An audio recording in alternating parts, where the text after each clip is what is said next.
지난 시간에 아브라함이 복의 근원이 되고 축복의 통로가 될 수 있었던 것은 바로 아브라함이 하나님을 믿고 난 이후에 축복을 받은 것이 아니라 40여 년이라고 하는 긴 세월 동안에 신앙의 훈련을 통해서 아브라함이 믿는 하나님은 로마서 4장 17절 이하에 기록되어 있는 말씀처럼 죽은 자를 살리시는 하나님, 무에서 유를 창조하신 하나님, 바라볼 수 없는 중에 바라보게 하시는 소망의 하나님, 하나님께서 언약대로 이루시는 하나님이 있다는 사실을 믿게 되어졌고, 그 믿음으로 말미암아 여호와의 도를 지켜 의와 공도를 행함으로 말미암아 창세기 12장 2절과 3절에 기록되어 있는 말씀대로 복의 근원이 되고 축복의 통로가 될 수 있었다라고 말씀을 드렸습니다.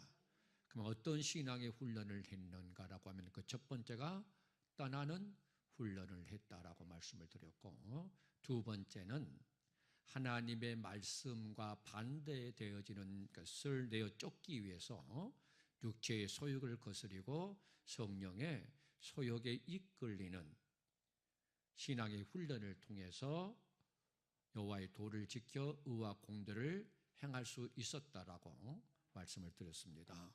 오늘은 마지막 그 세 번째로 아브라함은 어떠한 훈련을 통해서 여호와의 도를 지켜 의와 공도를 행할 수 있었는가?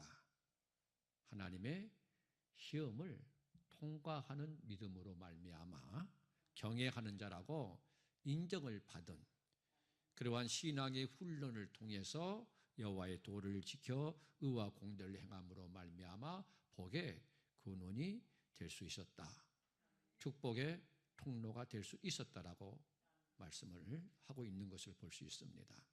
사랑하는 성도 여러분들도 저도 하나님께서 저와 여러분을 시험할 때에, 테스트할 때에 꼭 신앙의 훈련을 통해서, 즉 성전 중심, 말씀 중심, 기도 중심으로 신앙의 훈련을 통해서 하나님이 여러분들을 테스트할 때에 그 테스트에 통과해서 여호와 아버지 하나님으로부터 경외하는 자라고 인정을 받아서 아브라함과 같은 복의 근원이 되고 축복의 통로가 될 수 있기를 주님의 이름으로 축원합니다.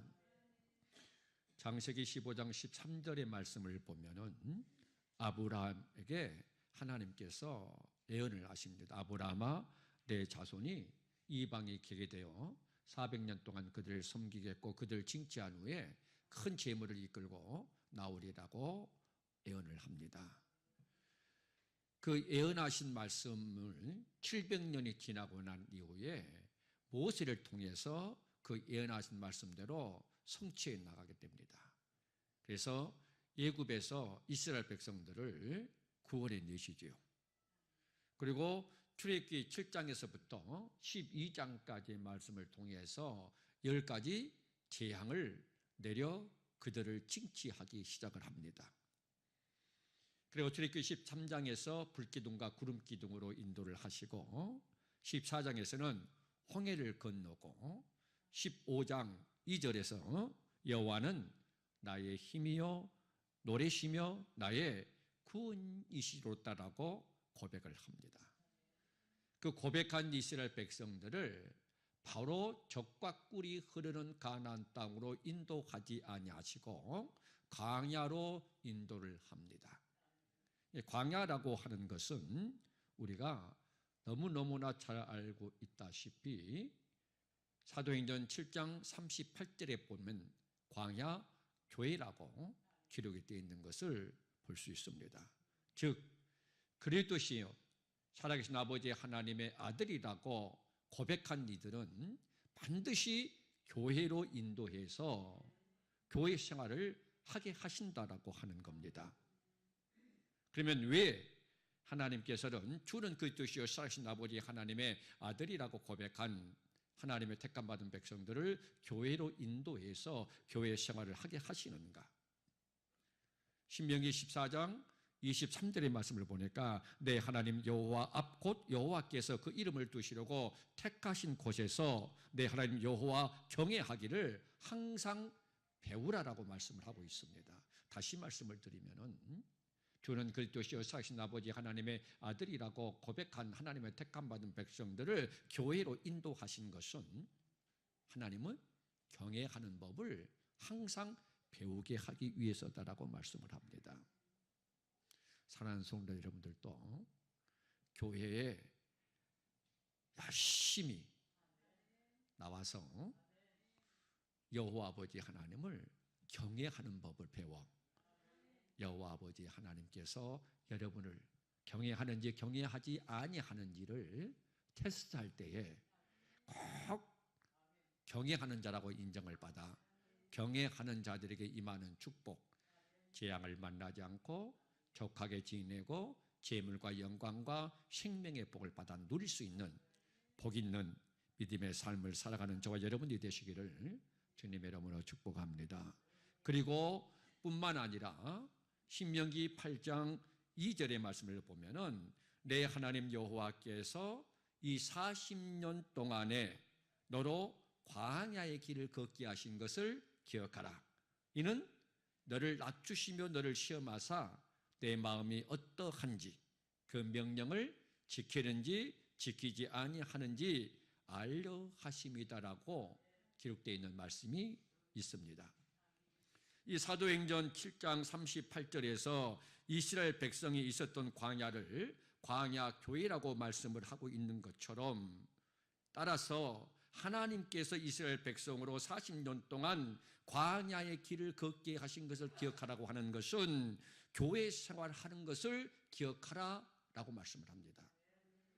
그 왜 교회 생활을 하는 것을 기억하라고 말씀합니까? 이는 너희를 낮추고 시험하는 것을 기억하라라고 말씀을 하고 있는 것과 똑같은 의미입니다. 하나님께서 교회 생활을 통해서 여호와 아버지 하나님을 경외하는 법을 항상 배우게 하게 하시고 그리고 난 다음에 경외하는 자들에게 복을 주시기 위해서 우리를 낮추고 시험해 보고 여호와 아버지 하나님의 말씀을 지키는지 지키지 아니하는지를 알기 위해서다라고 신명기 8장 2절에서 말씀을 하고 있는 내용입니다. 다시 말씀을 드리면은 예를 들어서 11조를 드리기 어려운 환경으로 우리를 낮추고 우리를 시험해 보는 거예요. 그 어려운 환경 속에서도 하나님의 명령대로 11조를 하는가 11조를 하지 않는가, 또 주일 송수하기 정말 힘든 상황으로 우리를 낮춰놓고 그 상황 속에서도 주일을 온전히 지키는지 지키지 아니하는지를 낮추고 시험해 본다라고 하는 거예요. 그것도 용서할 수 없는 사람을 만나게 해놓고 하나님의 말씀대로 그 사람을 용서하는지 용서하지 않는지 뿐만 아니라 감사할 수 없는 환경으로 낮추고 우리를 시험해 보는 거예요. 도저히 감사할 수 없는 환경인데도 하나님 앞에 감사하는지 감사하지 않은지를 우리를 낮추고 시험해 본다라고 하는 겁니다. 이 말씀처럼 지금 현 상황 속에서도 하나님께서는 여러분을 낮추고 시험해 보고 계실 수도 있어요. 그러나 저와 여러분들이 기억할 것은요, 만약에 저와 여러분들이 그 시험을 통과하게 되면은 마침내 복을 주기 이합니다라고 하는 사실입니다. 그래서 신명기 8장 16절에서 너를 낮추시며 너를 시험하사 마침내 복을 주려 하심이 있느니라라고 말씀하고 있는 이유가 거기에 있어요.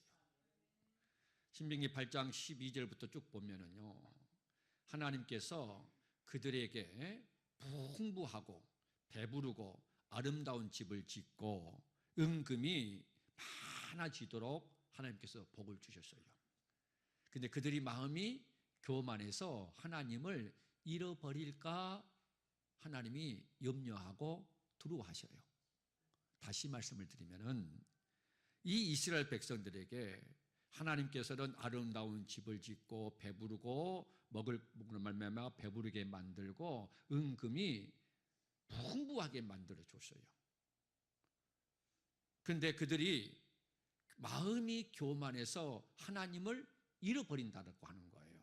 그래서 하나님께서는 저들이 하나님께서 재물 얻을 능을 주셔서 내가 배부르고 아름다운 집을 짓고 은금이 증식되었다라고 하는 사실을 아는가 알지 못하는가를 하나님께서는 낮추고 우리를 시험해 보신다는 거예요. 그래서 저 영혼이 내가 복을 주면은 마음이 교만해서 하나님을 더 열심히 찾고 열심히 하나님 앞에 충성하고 봉사하고 헌신을 할 믿음의 사람인지, 그렇지 않으면은 내가 저 영혼에게 복을 주었는데 저 영혼은 자기의 힘으로 자기의 능으로 이 모든 부요함이 주어졌다라고 교만해서 하나님으로부터 점점 멀어져 가는 그러한 자인가라고 하는 사실을 하나님은 뭐해 본다는 거예요? 낮추고 시험해 보는 거예요. 그래서 그 시험을 통과하는 자들에게 하나님은 마침내 복을 주시기 위해서라고 말씀을 하고 있는 이유가 거기에 있어요. 그래서 어떤 상황 속에서도 하나님의 명령을 순종하는 편에 서서 여호와 아버지 하나님을 항상 경외하는 자로 인정을 받는 그 믿음의 삶을 살아가는 저와 여러분들이 되어야 된다고 하는 거예요. 그래서 하나님은 교회 생활을 통해서 저와 여러분들에게 낮추고 시험해보고 그 시험에 이기는 자들을 향해서 마침내 복을 주기 위함이다. 이 마침내 복을 주기 위함이라고 하는 이 복은 우리가 잘 알다시피 신명기 28장 1절부터 7절까지 기록되어 있는 말씀인데, 너희가 모든 명령을 지켜 순종하게 되면은 우리가 잘 알다시피 생활의 복, 자녀의 복, 소유의 복, 출입의 복, 승리케 하는 복을 주시겠다라고 말씀하고 있는 그 복을 주시겠다라고 하는 거예요. 뿐만 아니라 더 나아가서 마지막 날 저와 여러분의 영혼이 구원을 받아서 천국 갈 수 있는 복 있는 죽음을 맞이할 수 있는 그러한 복을 주신다라고 말씀을 하고 있기 때문이에요. 그래서 저와 여러분들이 잘 알다시피 이 아브라함도 창세기 22장 1절에 보면은 뭐라고 말씀을 하고 있어요? 우리 한번 창세기 22장 1절 한번 보도록 하겠습니다.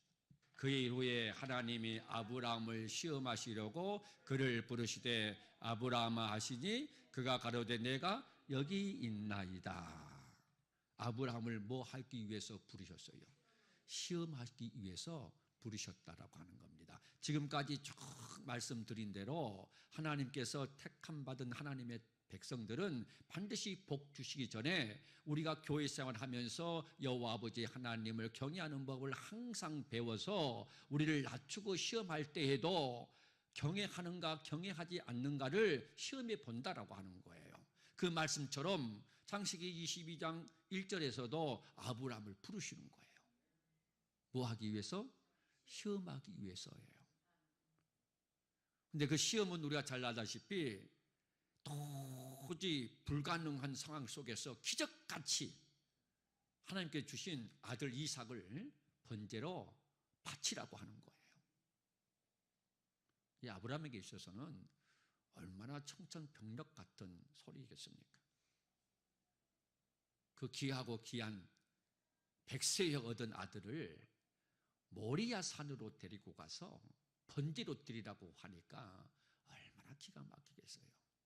그런데 아브라함은 신앙의 훈련을 통해서 말씀과 기도와 말씀의 훈련을 통해서 내가 믿는 나의 하나님은 죽은 자를 살리시는 하나님, 무에서 유를 창조하신 하나님, 바라볼 수 없는 중에 바라보게 하시는 소망의 하나님, 하나님께서 언약하신 말씀대로 반드시 이루시는 하나님이 있다는 사실을 믿었기 때문에 하나님께서 시험해 볼 때에도 전혀 주저하지 아니하고 아침 일찍이 아들 이삭을 데리고 모리아 산을 향하여 가요.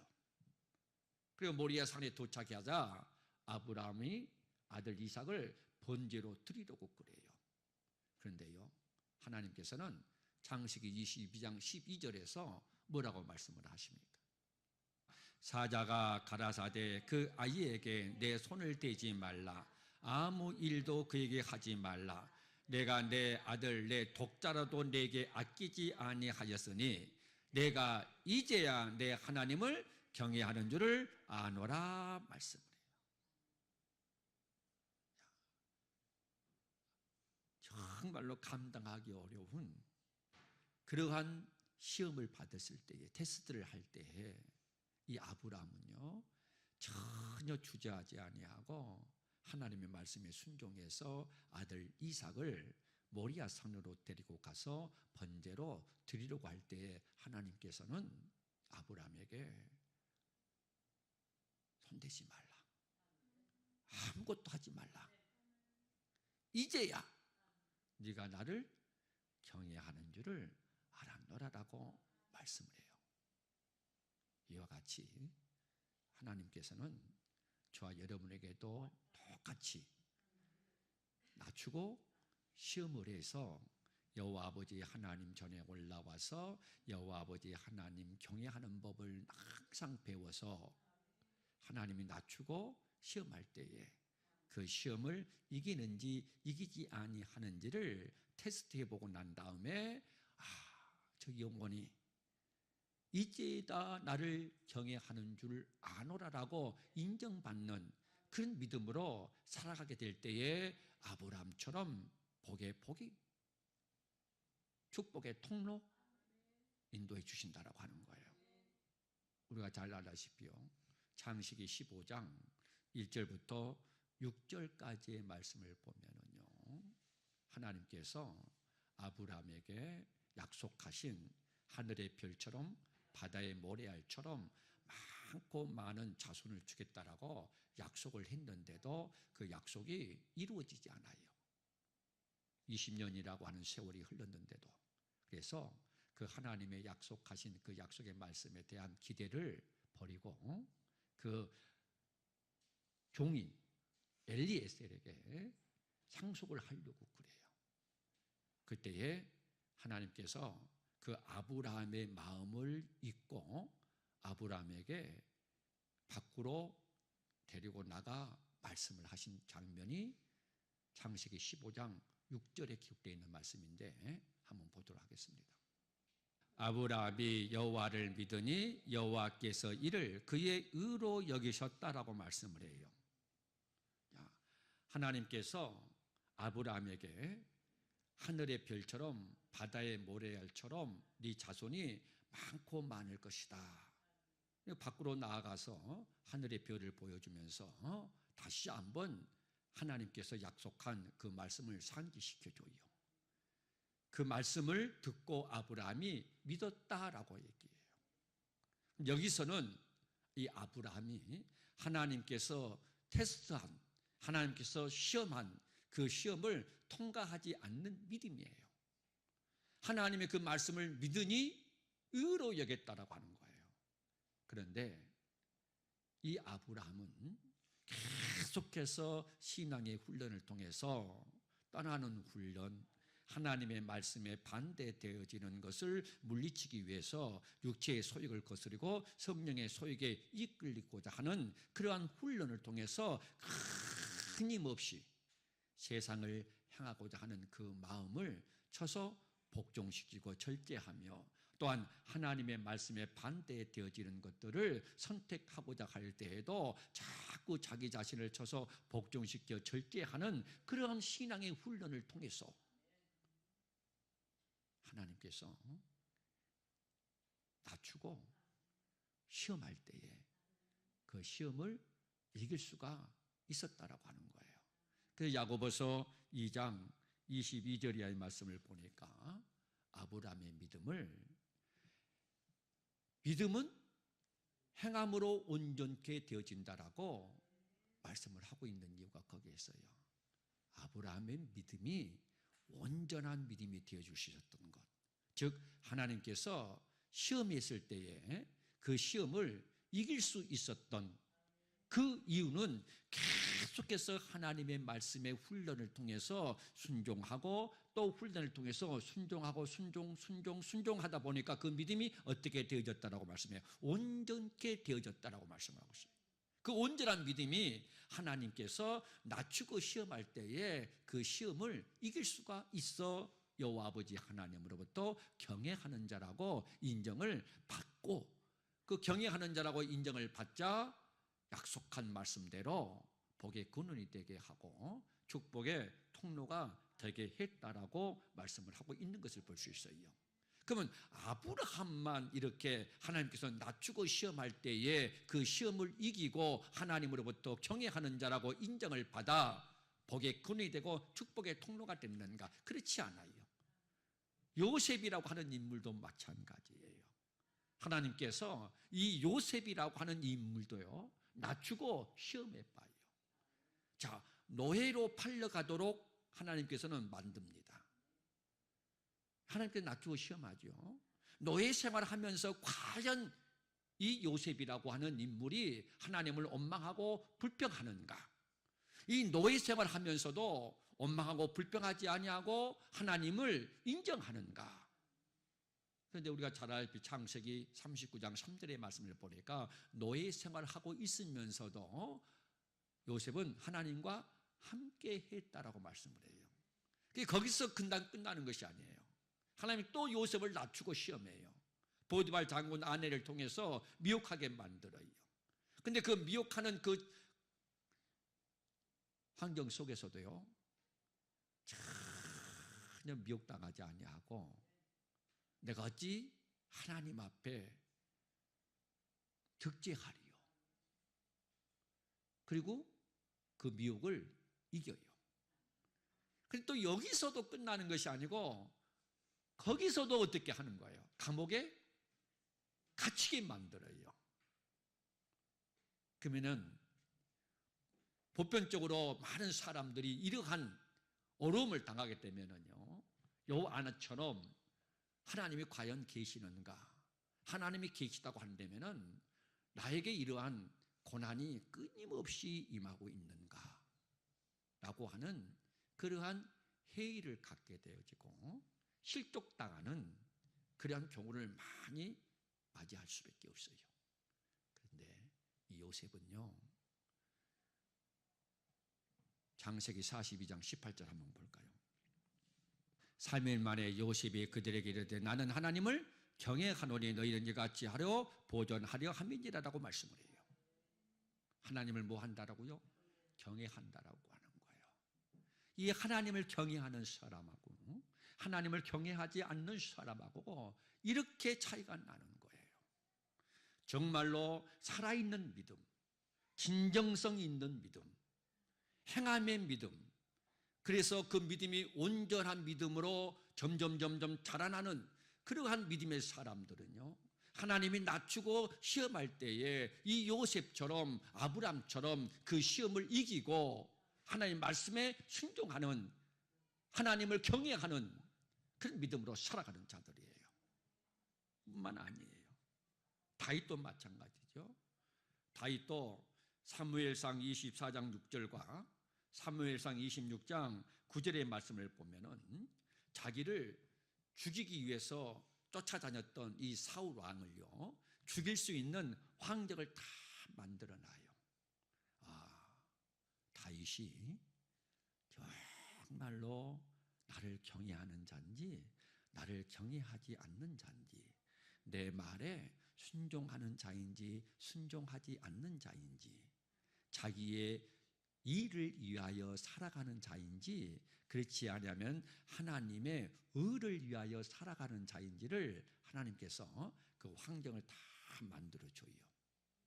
그러면 사람들 같으면은요, 의를 위하여 살아가는 사람들, 먼저 그의 나라와 그의 의를 위해서 살아가는 사람들은 자기의 일을 생각하지 아니하고 하나님의 의를 생각해요.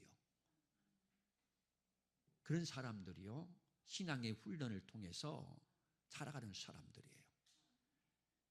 이 다윗이 마찬가지요. 늘 성전 중심으로, 기도 중심으로, 말씀 중심으로 살아가기 때문에 하나님께서 그 낮추고 그 시험해 볼 때에 자기의 이익을 위해서 그 하나님의 말씀을 버리는 것이 아니고 하나님의 의를 위해서 하나님의 말씀을 선택하는 거예요. 그래서 어떻게 해요? 죽이지 않아요. 사울 왕을 죽여버리면은 자기가 왕이 될 수가 있어요. 그리고 사망의 음침한 골짜기를 헤매지 않아요. 환난과 슬픔을 당하지 않아요. 세상의 부귀와 영화와 권세를 취할 수 있었어요. 그런데도요, 다윗은 하나님의 말씀을 선택한 거예요. 왜요? 성전 중심으로, 기도 중심으로, 말씀 중심으로 신앙의 훈련을 통했기 때문에. 그래서 항상 이 일을 위해서 줄이고 목마른 삶을 살지 않냐고 의에 줄이고 목마른 삶을 살아갔기 때문이에요. 그래서 결국은 그것을 참고, 왜 다윗도 저와 여러분과 같이 똑같은 성정을 가지고 있는 인간인데 10여 년 동안 그렇게 고생하면서 사망의 음침한 골짜기로 도망다니고 환난과 슬픔을 만나고 그리고 개와 같이 가난구 사이로 끼어들어가고 그리고 침을 절절 흘리면서 미친 척을 해야 하는 그러한 삶을 다 청산하고 이제 왕위 위에 올라서 세상의 부귀 영화 권세를 누리고 싶은 마음이 어찌 없었겠어요. 그런데 이러한 마음이 들 때에 이것을 쳐서 복종시키고 절제할 수 있었던 그 힘은 신앙의 훈련을 통해서 가능할 수 있었다라고 하는 거예요. 저 여러분도 이 신앙의 훈련이 없이는 절대로 이러한 마음을 쳐서 복종시켜 절제할 수 있는 힘이 없어요. 경건의 모양은 있으나 경건의 능력이 없는 거예요. 뿐만 아니에요. 메삭, 사드락, 아벳느고도 마찬가지지요. 큰 신상을 만들어 놓고 거기에 절을 하지 아니하면은 풀무불 속에 집어 던진다라고 말씀을 해요. 그런데도 불구하고요, 절대로 이 메삭, 사드락, 아벳느고는요, 하나님께서 그리 아니하실지라도 절대로 금신상 앞에 절하지 않겠다라고 하는 거예요. 내가 이 세상에 살아가면서 다른 것은 다 포기하고 이 세상을 살아가면서 다른 것은 다 양보하더라도 하나님과 나와의 관계만큼은 절대로 포기하고 절대로 양보할 수 없다라고 하는 그러한 믿음을 통해서 환경을 초월하고 지배하고 다스리며 승리할 수가 있었던 거예요. 그래서 더 높이 모든 도에서 높여줬다라고. 다니엘도 마찬가지죠. 다니엘도 사자굴에 던짐을 받을 수밖에 없는 그런 환경 속에서도 오히려 하나님 앞에 감사하면서 기도할 수 있었던 것은 평소에 기도로 훈련되어 있었기 때문이에요. 사랑하는 성도 여러분, 하나님은 오늘도 변함없이 살아계셔서 저와 여러분을 향하여 아브람과 같은 믿음을 가지고 있는 자들에게는 아브람과 같은 복을 주시겠다라고 말씀을 하고 있어요. 이 말씀은 반드시 아브람에게만 성취하시는 하나님이 아니고 저와 여러분에게도 똑같이 이루어 주시기를 원하시는 하나님이에요. 그러므로 저와 여러분들은 아브람처럼 계속해서 성경 중심, 기도 중심, 말씀 중심으로 여호와 아버지 하나님을 경외하는 법을 늘 배워서 하나님께서 우리를 낮추고 우리를 시험할 때에 꼭 그 시험을 아브라함처럼 이기고 이제야 내가 나를 경외하는 줄을 아노라라고 하는 인정받는 믿음을 통해서 여호와를 경외하고 그 도를 지켜 의와 공들을 행함으로 말미암아 복의 근원으로 축복의 통로로 인도함을 받는 그런 믿음의 삶을 살아가는 저와 여러분들이 될 수 있기를 주님의 이름으로 축복합니다.